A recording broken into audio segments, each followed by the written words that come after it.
American president തെരഞ്ഞെടുപ്പിൽ രണ്ടാമതും ജനവിധി തേടുന്ന ജോ ബൈഡന്റെ പ്രചാരണ ക്യാമ്പയിനിനിടെ ഏവരുടെയും ശ്രദ്ധയാകർഷിച്ച് ഫലസ്തീൻ അനുകൂലിയുടെ ഒരു പ്രതിഷേധം. ശനിയാഴ്ച അറ്റ്ലാന്റയിലെ തെരഞ്ഞെടുപ്പ് പ്രചാരണ പരിപാടിയിൽ ബൈഡൻ സംസാരിക്കുന്നതിനിടെയാണ് നിങ്ങളൊരു ഏകാധിപതിയാണ്, 10,000-കണക്കിന് ഫലസ്തീനികൾ കൊല്ലപ്പെട്ടു, കുട്ടികൾ ഇപ്പോഴും കൊല്ലപ്പെടുന്നു എന്നിങ്ങനെ യുവാവ് ഉച്ചത്തിൽ വിളിച്ചു പറഞ്ഞത്. ഇസ്രായേൽ ഹമാസ് യുദ്ധം അവസാനിപ്പിക്കണമെന്നും വെടിനിർത്തൽ വേണമെന്നും ഫലസ്തീനെ സ്വതന്ത്രമാക്കണമെന്നും പ്രതിഷേധക്കാരൻ ആവശ്യപ്പെട്ടു. ഇയാളെ സുരക്ഷാ സേനാംഗങ്ങൾ പിന്നാലെ പിടിച്ചുകൊണ്ടുപോയി. സംഭവത്തിന്റെ വീഡിയോ എക്സിൽ വ്യാപകമായി പ്രചരിക്കുന്നുണ്ട്. അയാളുടെ പ്രതിഷേധത്തിൽ ഞാൻ നീരസപ്പെടുന്നില്ല. അന്യായമായി ഇരകളാക്കപ്പെടുന്ന ധാരാളം ഫലസ്തീനികൾ ഉണ്ട് എന്നായിരുന്നു ഇതിനെക്കുറിച്ച് ബൈഡന്റെ പ്രതികരണം. ഇസ്രായേൽ ആക്രമണത്തിൽ ഇതിനകം 31,000-ലധികം ഫലസ്തീനികളാണ് കൊല്ലപ്പെട്ടത്. പോഷകാഹാരക്കുറവും നിർജ്ജലീകരണവും കാരണം നിരവധി കുട്ടികൾ മരിച്ചു. സഹായ വസ്തുക്കളുമായി വരുന്ന ട്രക്കുകൾക്കു നേരെയും ഇസ്രായേൽ സൈന്യം അതിക്രമം നടത്തുന്നത് പ്രതിഷേധത്തിനിടയാക്കിയിരുന്നു.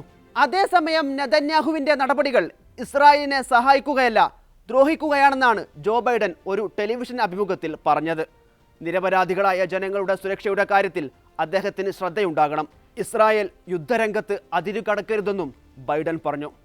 അതിനൊപ്പം തന്നെ ഇസ്രായേലിനെ ഒരിക്കലും കൈവിടില്ലെന്നും ആയുധം നൽകുന്നത് നിർത്തില്ലെന്നും ബൈഡൻ പറയുന്നുമുണ്ട്. ഗസയിൽ ആകാശമാർഗം ആഹാരവും മറ്റ് അവശ്യവസ്തുക്കളും വിതരണം ചെയ്യുന്നതിനിടെയുണ്ടായ അപകടത്തിൽ കഴിഞ്ഞ ദിവസം 5 പേർ മരിച്ചിരുന്നു.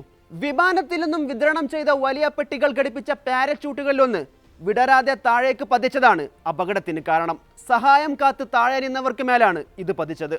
അമേരിക്കയും ജോർദാനും ഈജിപ്തും ഫ്രാൻസും നെതർലാൻഡ്സും ബെൽജിയവും ഉൾപ്പെടെയുള്ള രാജ്യങ്ങൾ ഗസയിൽ ഭക്ഷ്യവസ്തുക്കൾ വിതരണം ചെയ്യുന്നുണ്ട്.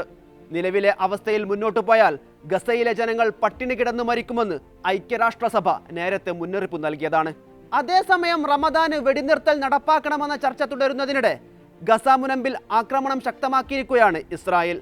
നുസൈറിയാത്തിലെ അഭയാർത്ഥി ക്യാമ്പിൽ ഇസ്രായേൽ നടത്തിയ ആക്രമണത്തിൽ സ്ത്രീകളും കുഞ്ഞുങ്ങളും ഉൾപ്പെടെ 15 പേർ കൊല്ലപ്പെട്ടു.